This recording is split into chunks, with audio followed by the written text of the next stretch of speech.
welcome back. It's me again. If you don't know me yet, my name is M. And why does my hair look so unbrushed? Anyways, this is my YouTube channel. Hi, nice to meet you. I'm really tired today, not gonna lie. So, what better to do than to read Reddit stories, right? Okay, today we're gonna read Am I the Jerk?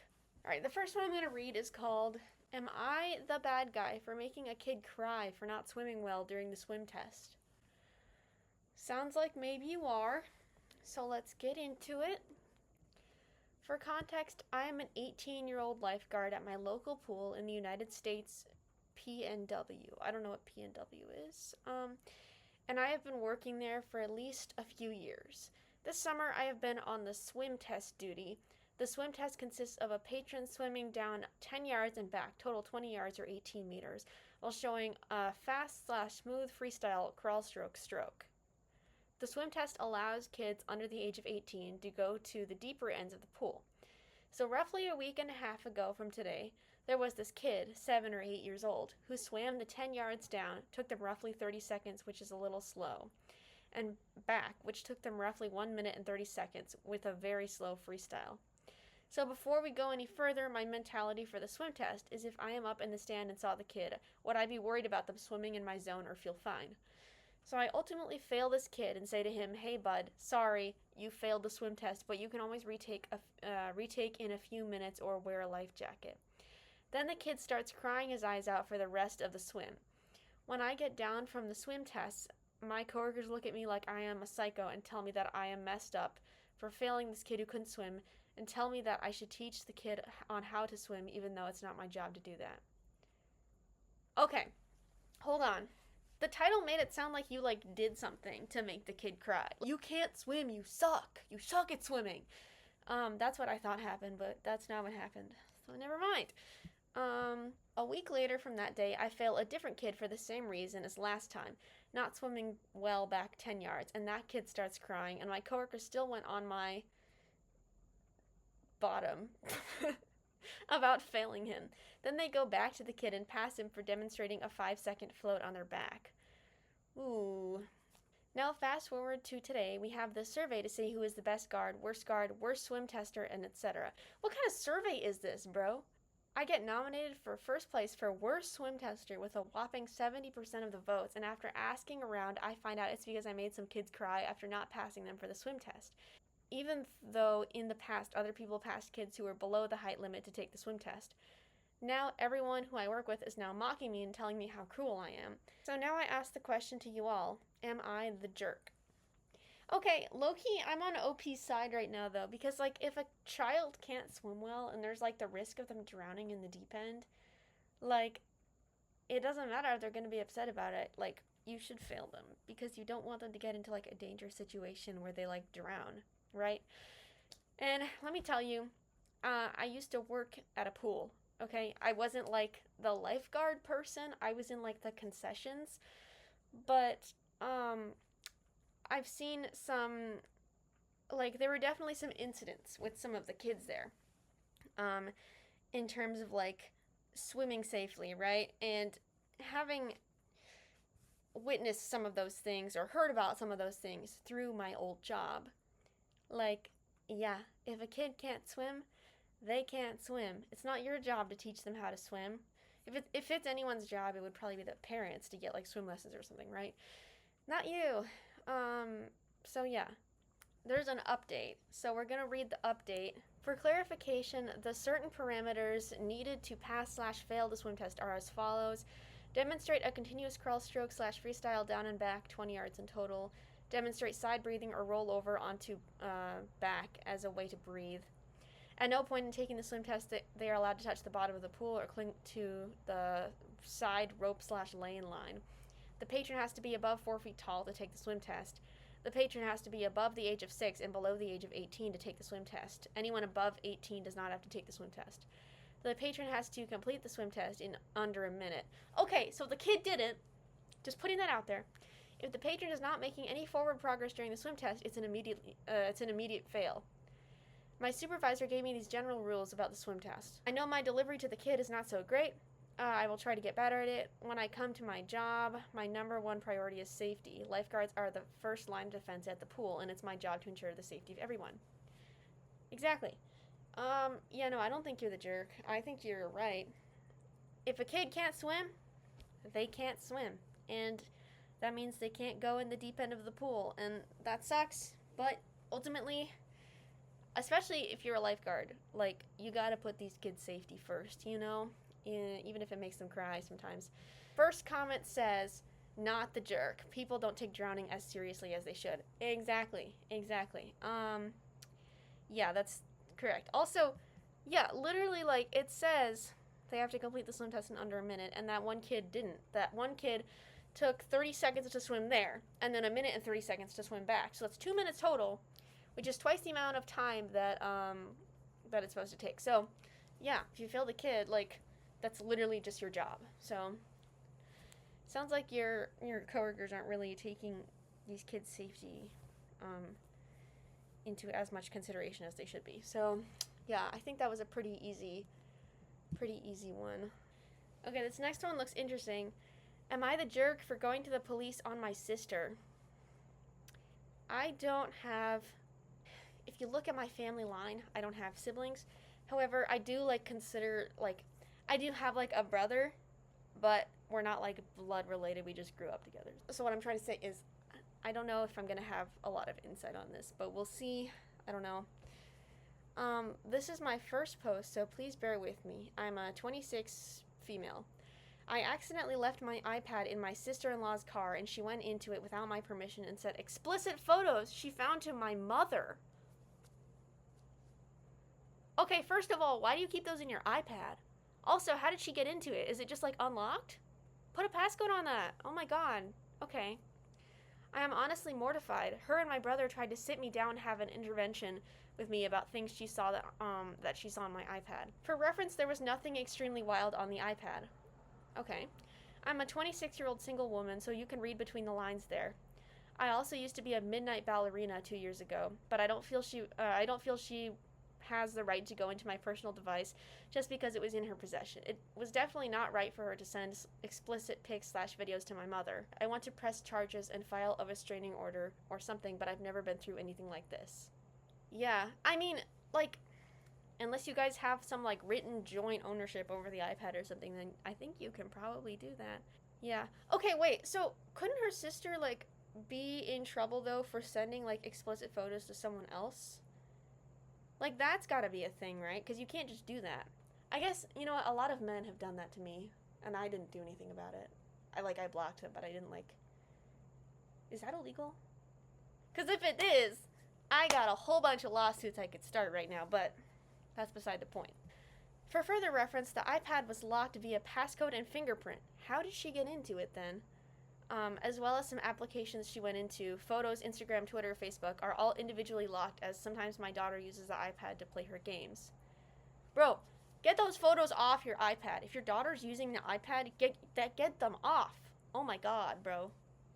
Like, I'm kind of mad at you too now. As to how she got the passcode, it's the year my daughter was born. Okay. Change your passcode. Everyone can guess that. Like, people around you will all know your passcode. The iPad was not unlocked. She did not have permission to bypass my passcodes and go into my private gallery at any point in time. Why did you keep the photos on there where, like, anyone, like, not anyone, but, like, if everyone knows your passcode, they can get in and, like, see that. Like, also your child goes on your iPad, so, like, dude, I honestly think this is, like, an everyone sucks here kind of situation. Because, like, yeah, your sister shouldn't have gone through it, but also, like, why do you have that on there? Let me look through the comments. Not the jerk. What she did very likely is illegal where you live, and you should absolutely file a police report and press charges. Okay, almost, like, literally everyone is saying not the jerk. Like, you're not the jerk for going to the police. Like, okay, let me clarify. It would be valid for you to go to the police for this. Because, like, people can't just go through your stuff. So on that part, are you the jerk for going to the police on your sister? No. I agree with the comments. However, Like I said before, don't keep that on your iPad if your child uses your iPad. That's not good, bro. Like,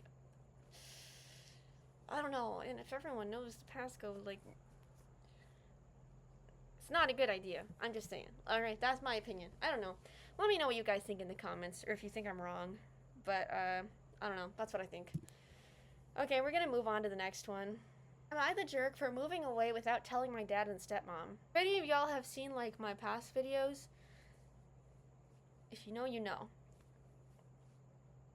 I'm 18 female. My parents split when I was 6, and I grew up mostly with my dad and stepmom, Betty. Betty was extremely controlling. I was forced to call her mom, kept from having a relationship with my biological mom, and eventually went about 7 years without speaking to her. Dang. There was also basically no privacy. I wasn't allowed to lock doors while showering.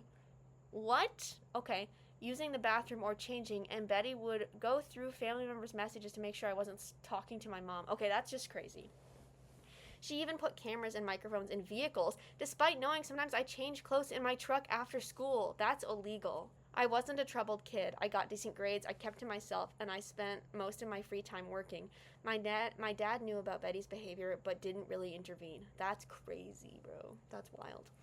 One night after work, Betty followed me home and convinced my dad I wasn't actually working and was instead hanging out with guys. The next day, I was confined to my room, had everything taken away, and was only allowed to use the bathroom.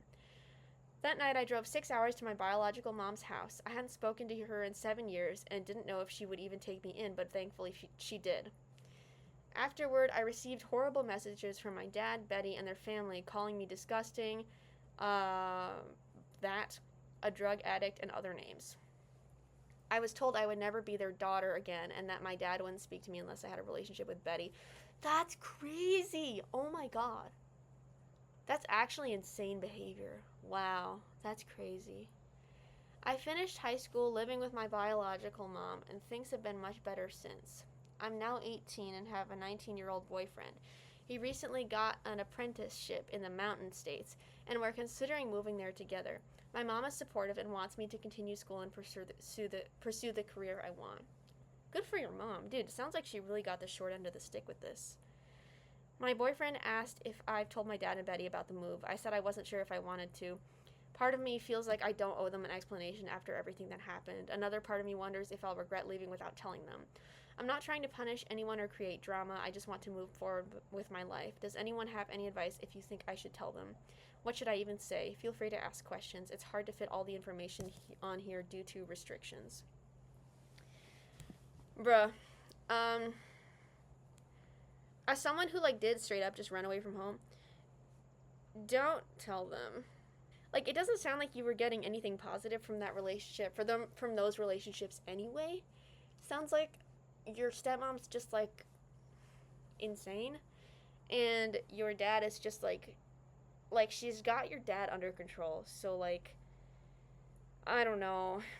I think even if you did tell them, I think they would just, like, continue berating you about it, and, like, saying not nice stuff.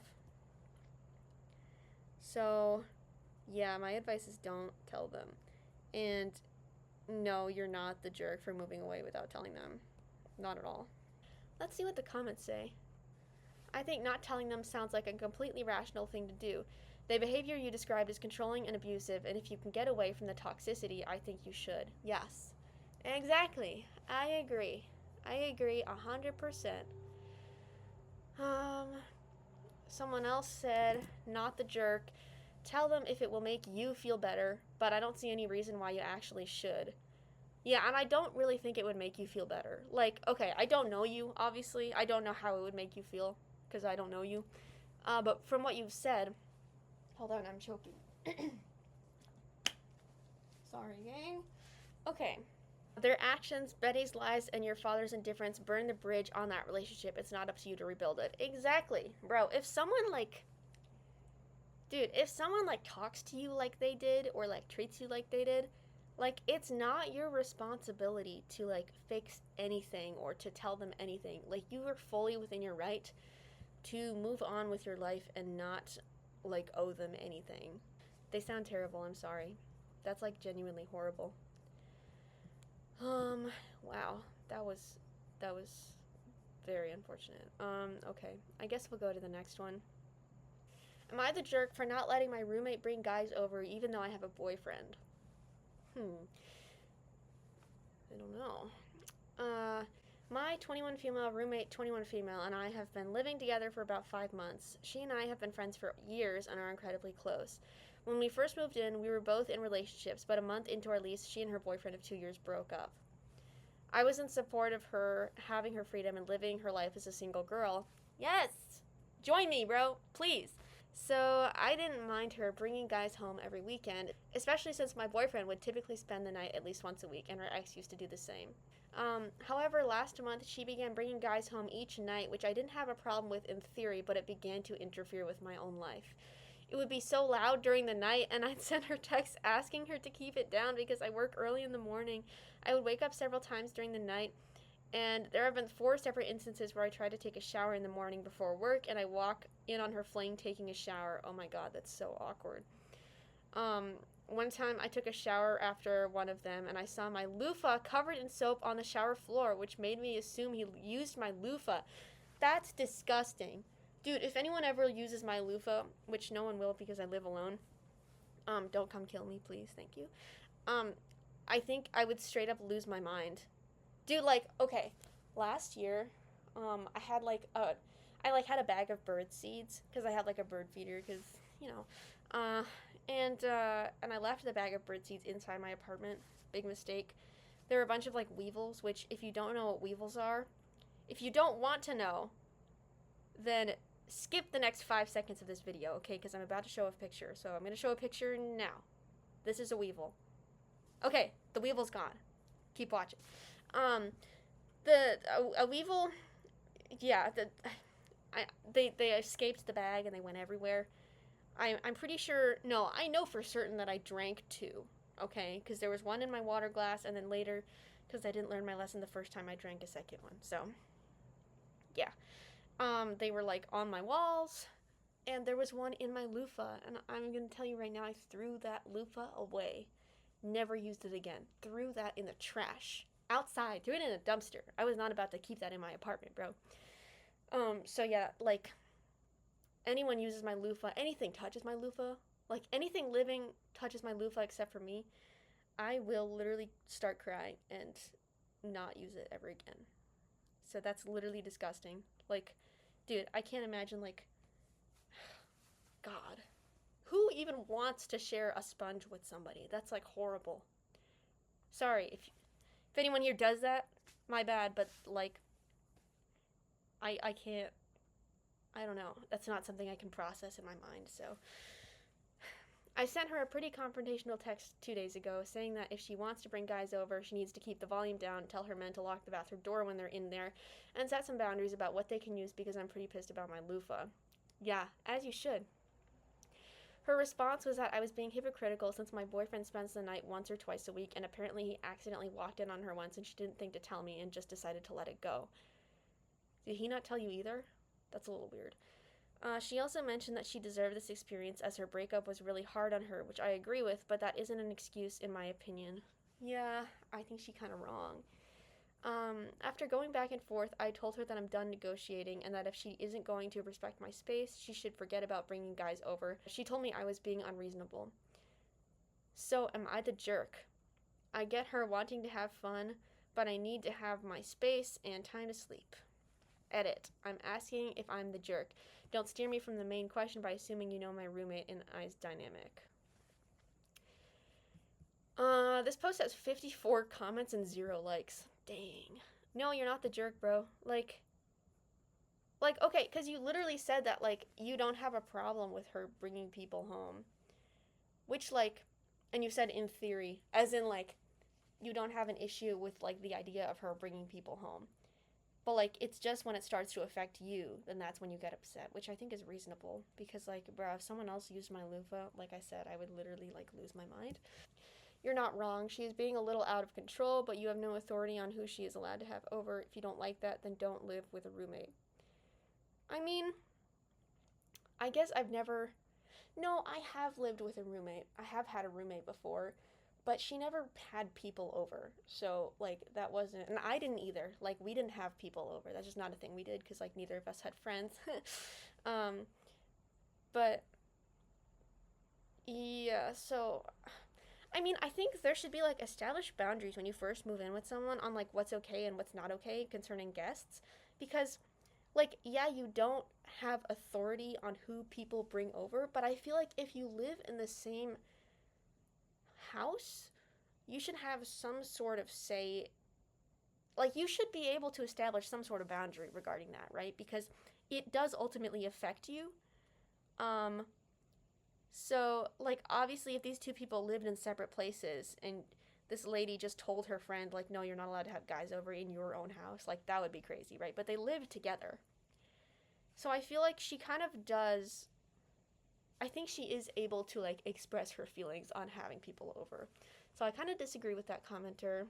Someone replied to that comment and said, she can have who she wants over, but the roommate also needs to be considerate of OP. It doesn't sound like the problem is having guys over. The problem is that they're keeping OP up at night and that the roommate isn't taking responsibility for her guests' actions, including stealing OP's stuff. Being a roommate is a two-way relationship. Both need to be respectful of the other, and the roommate is not doing that. Yes, I agree with this person. Yeah, no, I don't think you're the jerk. I think you kind of phrased this a little bit wrong in the title, though. You said, am I the jerk for not letting my roommate bring guys over?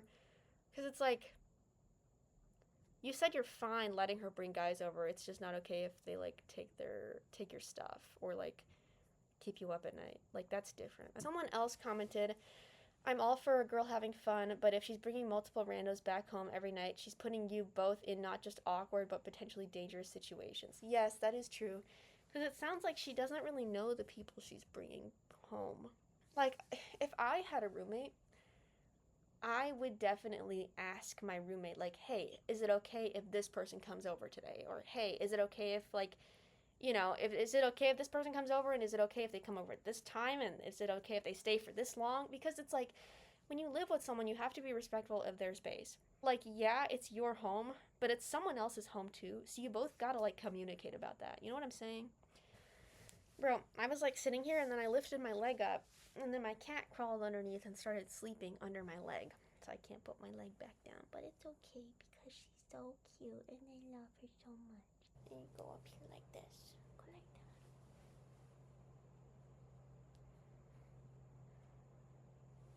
My kitty cat. What's a kitty? What's a kitty? Is that you? Yes.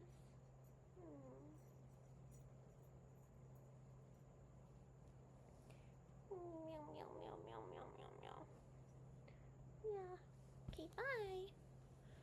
I love you. Oh. She does not love me back, bro. Anyways, thank you for watching the video.